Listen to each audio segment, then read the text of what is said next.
4 விஷயங்களை கொண்டுதான் ஒரு வலிமையான சமூகத்தை ஸல்லல்லாஹு அலைஹி வஸல்லம் உருவாக்குனாங்க. ஒன்று, மக்களை அல்லாஹ்வோடு இணைச்சாங்க. மக்களை நம்ம கூட இணைக்க கூடாது, மக்களை அல்லாஹ்வோடு தான் இணைக்கணும், மக்களை குர்ஆனோடு இணைக்கணும், மக்களை நபியோடு இணைக்கணும். அதுதான் நம்முடைய பலம். ஈமான் தான் நம்முடைய பலம், ஈமான் தான் நம்முடைய வெற்றி, ஈமான் தான் நம்முடைய உயர்வு, ஈமான் தான் நம்முடைய முன்னேற்றம். ஈமானிய உணர்வு இல்லாத அறிவு, ஈமானிய உணர்வில்லாத பொருளாதாரம், ஈமானிய உணர்வில்லாத அதிகாரம் மாற்றங்களை ஏற்படுத்த முடியாது.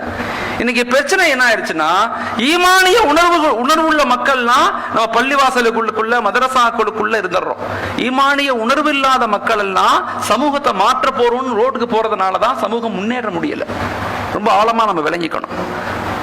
சிஏஏ பிரச்சனை நடக்குது, 2000 பேர் மக்கள் போராட்டத்துக்கு போறாங்க. ஆனா பாங்க சொன்னா அதே அந்த 10 பேர் தான் தொழுகைக்கு வர்றாங்க. இந்த எழுச்சி ஒருபோதும் மாற்றங்களை கொடுக்காது. இந்த உருவாக்கம், இந்த கட்டமைப்பு மாற்றங்களை ஏற்படுத்தாது. வளர்ச்சி எங்கிருந்து உருவாகணும்னா மஸ்ஜிதுகள்ல இருந்து உருவாகணும். வளர்ச்சி எங்கிருந்து உருவாகணும்னா குர்ஆனோடு உருவாகணும். வளர்ச்சி எங்கிருந்து உருவாகணும்னா நபியினுடைய வாழ்வியலோடு உருவாகணும். ஈமானிய பாதுகாப்பு இல்லாம எவ்வளவு பெரிய வளர்ச்சி எங்களுக்கு ஏற்பட்டாலும் அது எங்களுக்கு மன அழுத்தத்தையும் பொறாமைகளையும் மோசமான விளைவுகளை கொடுக்குமே தவிர, ஈமானிய உணர்வுகளோடு நம்ம இருந்துட்டோம்னா எங்களை யாரும் எதுவும் செய்ய முடியாது. எங்களுக்கு பயங்கள் கொடுக்கத்தான் படும், அழுத்தங்கள் கொடுக்கப்படும், மிக மோசமான இறுக்கங்கள் கொடுக்கப்படலாம். நம்ம அதை பத்தி யோசிக்கவே தேவையில்லை. நாம ஒரு இலக்குகளை உருவாக்கி அந்த இலக்குகளை நோக்கி திரும்ப திரும்ப திரும்ப முயற்சி செய்யணும். அடிக்கடி நான் எங்க மாணவர்கள்ட்ட சொல்லுவேன், பாத்திலை விட ஹக்கு 700 மடங்கு ஆற்றல் படைத்தது, பொய்யை விட உண்மை 700 மடங்கு ஆற்றல் படைத்தது. பாத்தில் தன்னை வளர்க்கறதுக்கு தான் நிறைய அதிகாரம் தேவை, நிறைய ஆயுதங்கள் தேவை, நிறைய நபர்கள் தேவை, நிறைய ஹியூமன் ரிசோர்ஸ் தேவை. ஹக்கு நிலைநாட்டுறதுக்கு கொஞ்சோண்டு முயற்சிகள் போதும், சின்ன சின்ன முயற்சிகள் போதும். அதனாலதான் ஒரு மனிதன் ஒரு தவறு செய்தால் ஒரு தவறு தான் எழுதப்படும், ஆனா ஒரு நன்மை செய்தால் 10 to 700 மடங்கு எழுதப்படும். தீமையை செய்வதற்கு வினைகள் ஆட்டணும், தீமையை செய்யணும்னா செய்யணும். ஆனா நன்மைகள் அப்படி அல்ல. நன்மைகளை நினைச்சாவே உலகத்துல மாற்றங்கள் ஏற்படும். நேத்து தான் நான் படிச்சேன், மாஷா அல்லாஹ் ரூமி ரஹ்மத்துல்லாஹி அலைஹி மஸ்னவி ஷரீஃப்னு சொல்லி ஒரு கிதாபில் சொல்றாங்க, ஒவ்வொரு மனிதனும் ஒரு பிரபஞ்சத்துக்கு தகுதியானவன். ஒவ்வொரு மனிதனுக்குள்ளவும் ஒரு பிரபஞ்சம் இருக்குது.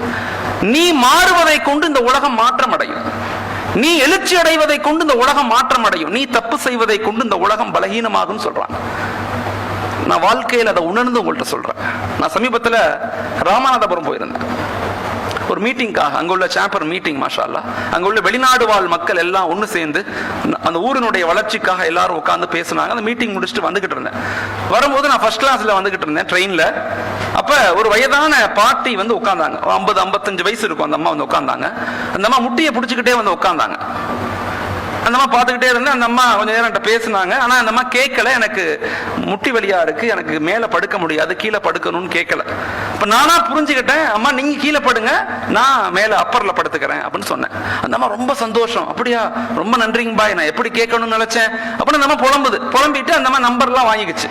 கொஞ்ச நேரத்துல டிடிஆர் அங்கிருந்து வந்தார்.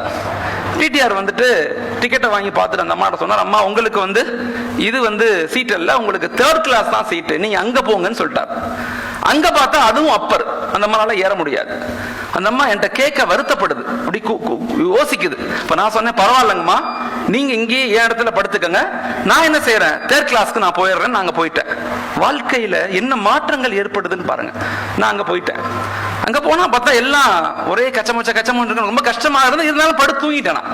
ஷைத்தான் மனசுக்குள்ள எனக்கு பெரிய உடசலை கொடுக்குறான், நீ எனக்கு அறிவு கட்டவனா இருக்க, அதை விட்டுட்டு போய் இங்க படுக்கிறேன்னு புலம்புது. படுத்து தூங்கிட்டேன்.